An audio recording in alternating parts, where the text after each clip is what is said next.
This is Radio 4 FM. Our afternoon play is just starting on Longwave. It's called the 1957 Class Prefects Reunion. Here on FM, we go over to Westminster for live coverage of proceedings in Parliament, including Prime Minister's questions. Our correspondent there is Michael Fairbairn. Good afternoon and welcome to Question Time. It should be an interesting afternoon here in the Commons. The Prime Minister is likely to receive an especially warm reception from the House this afternoon for something that even his opponents have been calling a political triumph. Mr Major's plan for safe havens for the Kurdish refugees of Iraq is now starting to bear fruit. And after Prime Minister's questions at about 3:30, the Defence Secretary Tom King will make a statement on the dispatch of British troops to help protect the refugee camps. It's thought that a detachment of Royal Marines, possibly as many as 3,000 of them, will be sent out to join American and French forces. The amount of comments about interest rate policy. Would he not agree that business is clearly very anxious to know that the progressive nature of the half percentage cuts month by month is also part of the policy? And would he perhaps comment on to what extent we should be able to maintain such a policy for United Kingdom purposes and not have it deflected by other European requirements? Well, my honourable friend will understand that I cannot anticipate and I cannot reveal in any way the future trend on interest rates as I see it. I have made it clear that further reductions on interest rates must depend on progress month by month against inflation. But I think business and the House very much welcome the fact that far from our being actually boxed in by membership of the ERM, we have reduced interest rates by 3 points since we joined the ERM and by 2 points since December. Now, a minute or so late, we move on to Prime Minister's questions. The first one is from Ron Layton, a Labour MP from Newham in London, wants to know the Prime Minister's engagement. I presided a meeting of the Cabinet and had meetings with ministerial colleagues and others. In addition to my duties in this House, I shall be having further meetings later today. Has the Prime Minister noticed the growing chorus of concern and complaint from organisations like the London Chamber of Commerce and the London Tourist Board about the shabby state of London?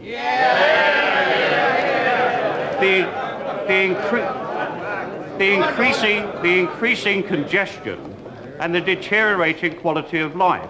Why is it that London alone of all the great cities in this country and alone of all the capital cities of the Western world has no democratic authority able to give strategic guidance or leadership to the city? For example, should we bid for the Olympics? There is no forum to discuss this. Isn't it time for some new thinking? And for someone like himself, who over the years has had a number of addresses in London, will he give his mind to this question? If parts of London are scruffy, as the Honourable Gentleman suggests, he might recall and recollect that those particular areas tend to have Labour local authorities. Sir Peter Horden! Sir Peter Horden, Conservative. Order! Is this not a very sad day for the Leader of the Opposition? Is it not the case that... Can I just remind the Honourable Member, on his birthday, that he must ask a question of the Prime Minister's responsibility? Is it not the case that the rate of inflation is falling fast, that mortgages are being reduced as of this very day, that sterling stands firm in the exchange rate mechanism, that the largest rescue operation in modern times to assist the Kurds is now going strong, entirely due to the initiative and leadership of our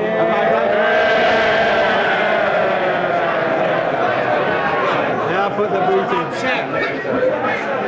Is it not sad that the Leader of the Opposition would face another 5 years of hard and fruitless Sir Peter Horden, Senior Conservative, struggling to make himself heard above the noise.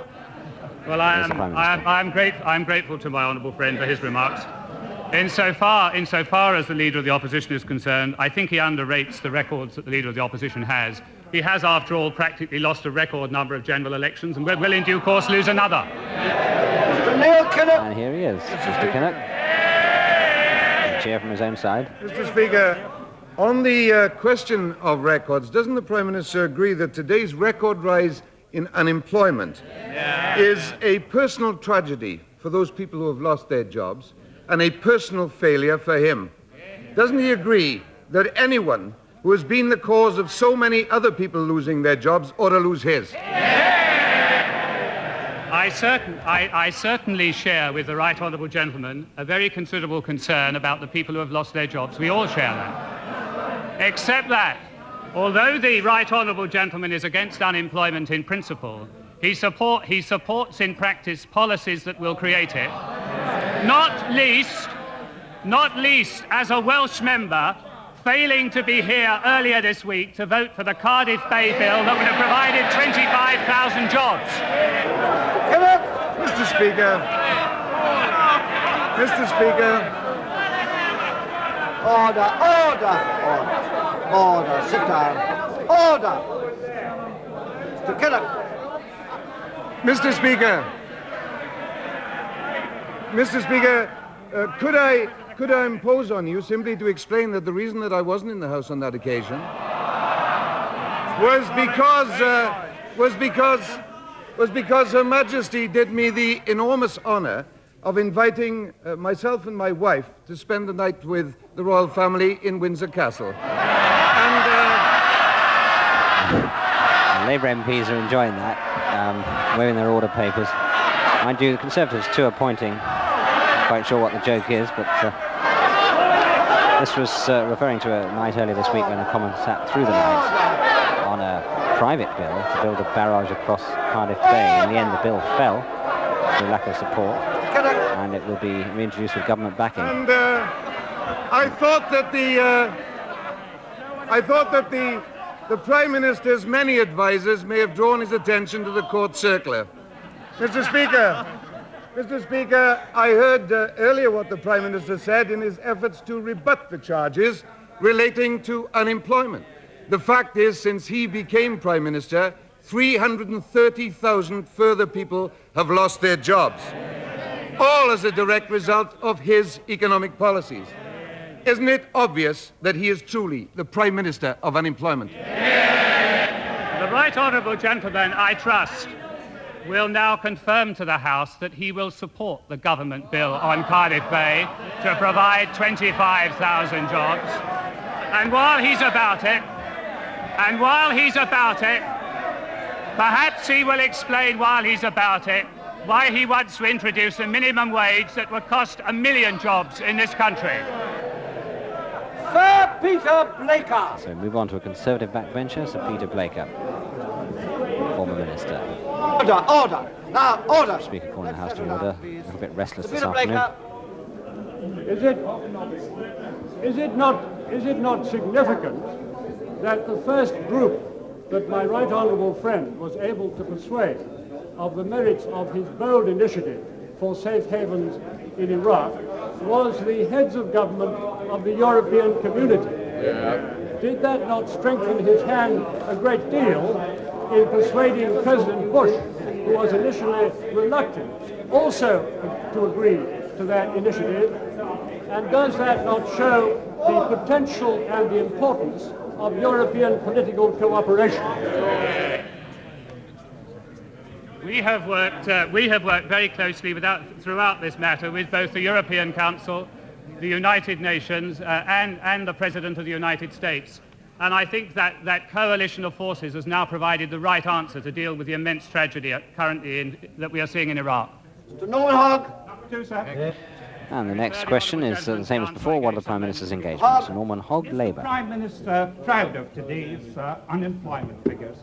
Do they represent what he calls the bottoming out of the economy or the bottom falling out of the economy? Which is it?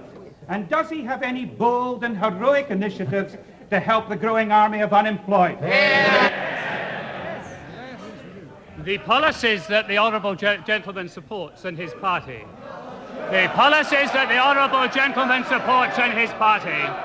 would create a level of unemployment we have never previously seen in this country. The way to ensure secure employment is to bring inflation down and keep it down, and that battle we are winning. Mr. Walker. Conservative. Honourable friend aware that the people of Scotland realise that there are more people in work today in Scotland than any time before, that they're earning much more money, their take-home pay in real terms is 30% above what it was in 1979. No point in shaking heads, these are facts. And the other thing is, my honourable friend also aware that the people in this country respect the leadership he has provided, both during the Gulf War and, of course, in the assembling of the troops to prepare to provide the safe havens for the Kurds. I think the people of Scotland will also know that across the United Kingdom there are very substantially more jobs now than there were in 1979, that the rate of unemployment in this country is below the European average, and that we have more jobs in this country than we have had for very many years over the last year, and far more than we ever had under the last Labour government. Mr. Martin Jones. Question number 3. I refer the honourable gentleman to the answer I gave some moments ago. Martin Jones, Labour. Will the Prime Minister find time today to consider the problems of upland hill farmers in my constituency and elsewhere, who on top of crippling interest rates and pitifully low livestock prices are now having to pay for the disposal of their dead carcass animals? Yes. I would ask him what he considers he's going to be doing for family farms to keep employment in the countryside, in my area and elsewhere. As the honourable gentleman knows, my right honourable friend, the Minister of Agriculture, announced very substantial increases in hill livestock compensatory amounts some time ago. They were very well received by the agricultural community and should specifically help farmers similar to those in the honourable gentleman's constituency. Mr. Michael Brown. Would my right Conservative. honourable friend not agree that it was this government that gave the opportunity to trade unionists to vote in secret ballots, that it was this government that gave the opportunity to council house tenants to buy their homes, that it was this government that gave people the opportunity to opt out of local education authorities of control, and isn't it this government that has given the people in this country the opportunity in Britain?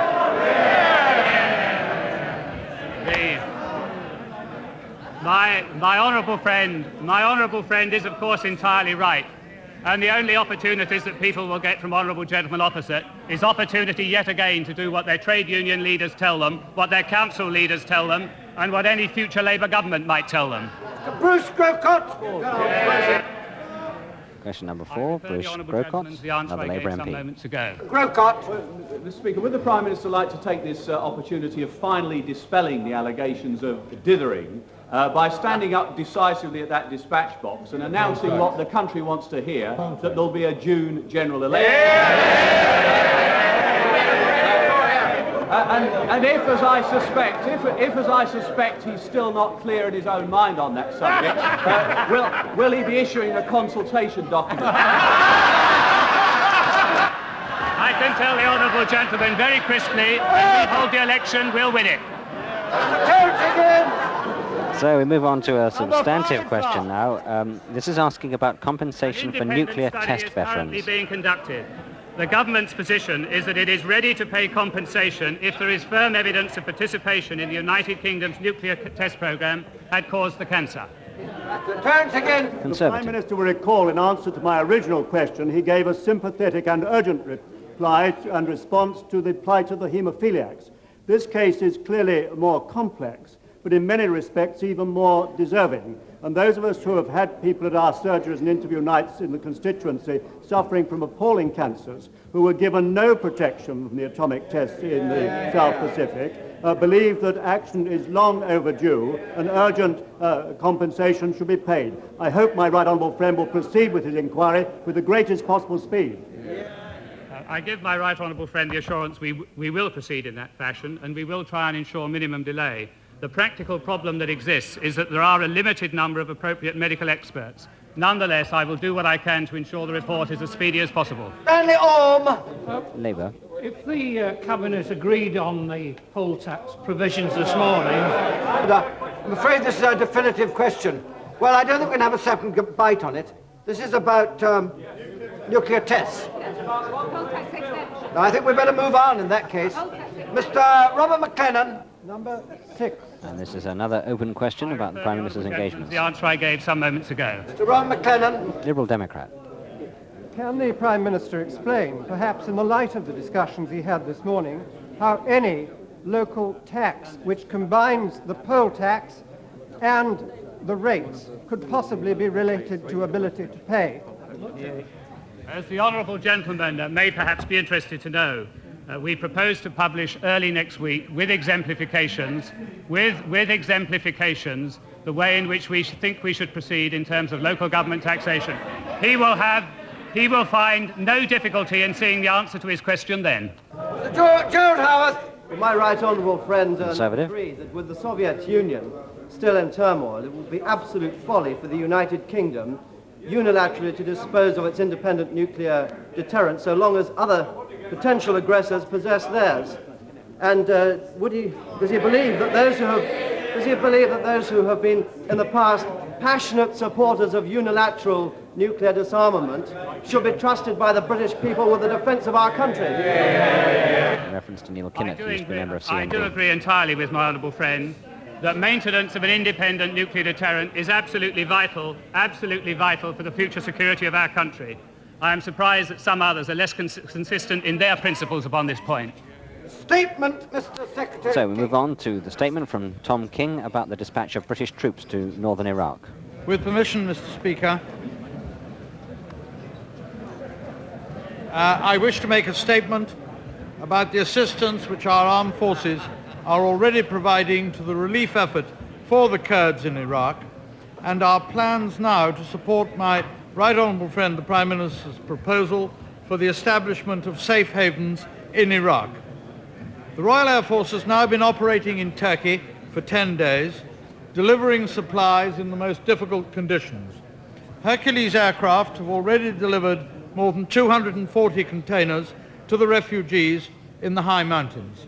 More recently, Chinook helicopters have significantly increased our capability to reach the most inaccessible places and to continue operating in severe weather conditions.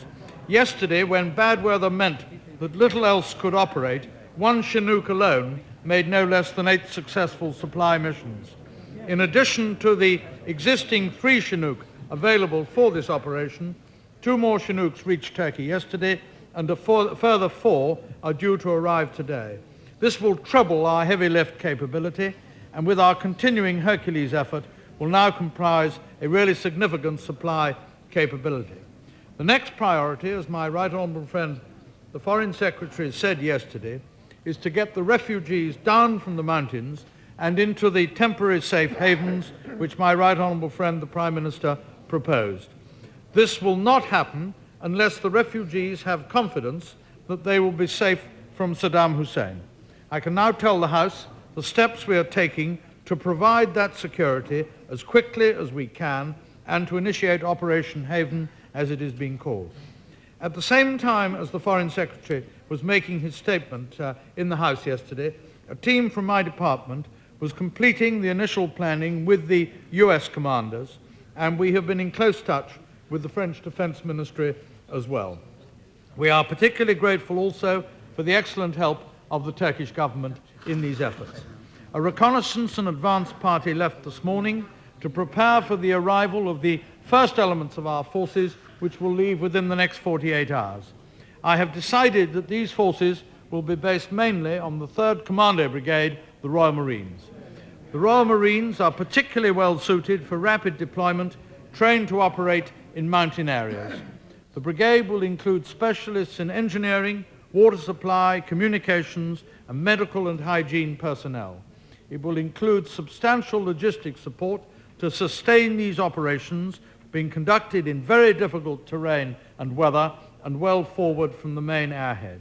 They will also have Royal Navy Sea King helicopters, which normally operate with the brigade. The brigade commander, Brigadier Andrew Keeling, is with the advance party, which is arriving now at Incirlik. The present plan is that the bulk of the brigade will be based in Turkey, with units rotating into Iraq.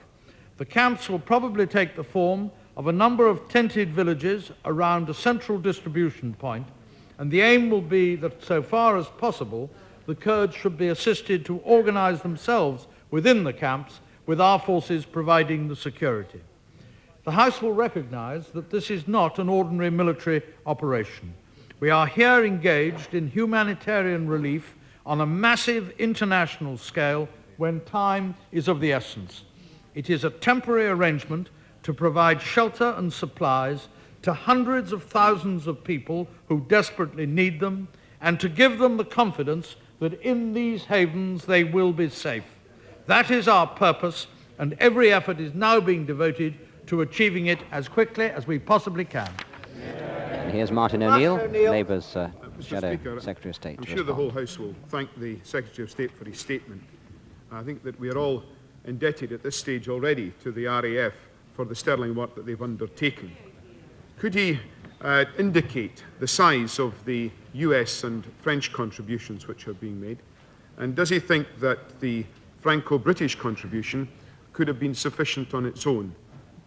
Could he give any estimate, and I know this is difficult, Mr. Speaker, any estimate of the likely length of time that our troops will have to serve there?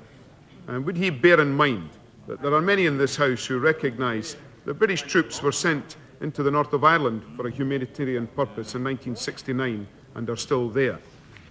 Could he give an explanation of the rules of engagement and expand upon what he said, and confirm that the aim will be to protect the refugee camps once the people have been brought down from the mountains?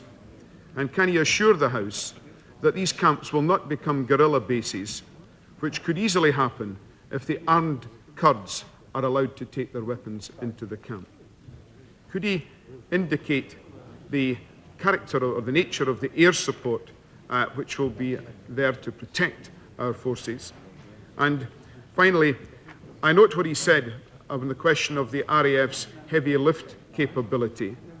In the event of this being inadequate for the purposes of the operation, will he look to civilian and other sources of heavy lift support to carry on this vital and important work? And can I, Mr. Speaker, repeat that we welcome this statement and we wish our troops a speedy and effective solution to this dreadful problem?